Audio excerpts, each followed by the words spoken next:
Hi, I'm Tim. Welcome to our channel, and thanks for logging on. Today we are discussing an exquisite 1 of 500 piece limited edition Ulysse Nardin GMT plus minus Perpetual. You can see this gorgeous copper-toned dial rose gold limited edition dual-time perpetual calendar and purchase it on our website. Subscribe to our YouTube channel if you enjoy these videos, and please click on the card in the upper right-hand corner of the screen at any time during this video to see our full sales listing for this watch with additional accessories included in the sale, high-resolution images for your desktop, and naturally complete pricing details for this Ulysse Nardin GMT plus minus Perpetual limited edition. Now, if you're looking at this watch, you're probably falling in love with it, or you already know it's not for you.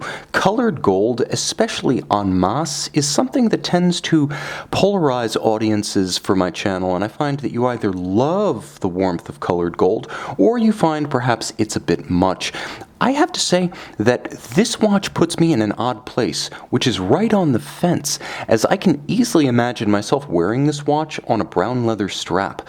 Buy it with the gold for value and resale, but wear it on a strap if that's your particular taste. Don't discount the watch just because you think the bracelet is a bit much. It's wonderfully comfortable, beautifully made, and adds real value. So even if you were to wear the watch on a strap, remember, buy it with the bracelet. That said, let me tell you what you're getting, because you might just decide that this watch and this bracelet are a match made in horological heaven. So 40 millimeters across the round of the case, that's not including the crown or the GMT plus minus pushers. The watch is not thick. Considering the complexity, 12.9 millimeters is quite reasonable. With a concave tumble home to the bezel, it will easily slide underneath a dress cuff, and it's hardly overwhelming from lug to lug, as the bracelet's solid end links don't project beyond the lugs, so it measures true 47.7 millimeters horizontally across the wrist. Now, it fits my 16 centimeter circumference wrist easily, and you can see that the bracelet is actually splayed out, so it actually swells a bit on the edge of my wrist, meaning that you could easily pull this bracelet down tighter on a smaller wrist. I believe as small as 14 centimeters in circumference, your wrist could wear this one on the bracelet with security and panache. Now let's open up the bracelet and just get a better sense of it, because it does define the look of the watch once it is fitted, and it is immensely comfortable. You can see that there are channels, small rounded profiles where the machined edge has been taken off each individual link to avoid pinching skin or pulling hair. Now the bracelet is a premium piece. All adjustments of half links and sizable links removed and reinstalled using screws, not pins and sleeves. The style is impressive because it manages to break up the sheer mass of the gold. This could easily be overwhelming, but the use of a larger intermediate center link helps to prevent a monolithic aesthetic, and the broad channels between the links generally, and you can see there's a beautiful stepping to each of the links, almost like a little horizontal gudron running across the bracelet. It prevents it from looking like a yellow brick road, and rather perhaps a little bit more like a stack of yellow gold bricks, or I should say rose gold in this case. It's almost like being in the basement of the New York Fed. It's also gorgeous in its finish. All of high polish, it has real presence. The clasp is nicely made and simple.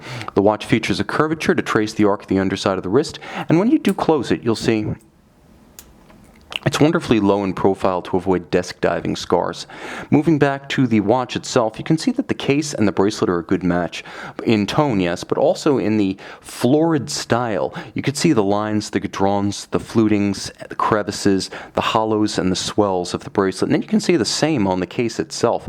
The lugs have a heavy appearance because of the fluting and the rounded profile, but they're actually quite delicate and minimalist. On a strap, the aesthetic of this watch would change dramatically. Of course, you have that concave bezel to visually pair some mass, and when you view it in profile, you can see it has a little bit of swell, a little bit of a pot-bellied rounded profile that I actually find romantic and charming, given that the watch is only 40 millimeters and fairly traditional in its size and proportions, so the rounded profile works in a sort of neo-retro sense. The dial is nicely executed. As you can see, the stamped guilloche wave pattern fits well. It's discreet. You don't notice it at first glance. You really have to turn it with respect to the light to get the full advantage of the texture, but it has the same kind of charm that you might remember from the Blue Wave Omega Seamaster dials of the late 90s and early 2000s, which, by the way, are making a comeback in 2018. Now, outboard you have a Ray Houghton beautiful copper tone and it is a 24-hour scale. You can see there is a 24-hour hand with small luminescent index that actually traces the arc around the exterior of the dial. So a second time zone in 24-hour format. The watch also features a very comprehensive perpetual calendar. Grand date, day, month, year, and decade. Now I'm going to show you something that's rather remarkable. This is a bidirectional perpetual calendar. Watch the month aperture and the day change as I roll it forward or backwards. Year 2100 compliance. You won't have to send it back to the factory as so many other perpetual calendars will. Also important to note is that everything is adjusted through the crown and the GMT plus minus pushers. There are no pusher correctors or dimples on the flanks of the case to mar the lines. It is a COSC certified Swiss chronometer with beautiful blued accents in the anchor, the small seconds hand, and the leaf or foy hands at center. Now I'll also push the crown in and demonstrate how the GMT plus minus system works. You're able to adjust in 1 hour increments while the watch continues to tick and keep time either direction as you cross the international date line with no hazard to the movement. The system is the consummate travel complication, perfectly executed to make it user-friendly and take the math out of the process. You'll also note COSC certified Swiss chronometer. Small dots of lume outboard of the applied and faceted diamond polished rose gold hour indices, as well as on the GMT hand and the hour and minute hand for local reference. I'm going to open the clasp again and show you the UN Caliber 32. UN Caliber 32, rugged, 48-hour power reserve, automatic winding, COSC certified Swiss chronometer with a 28,800 vibration per hour beat rate. This one is as sophisticated as the exterior of the timepiece.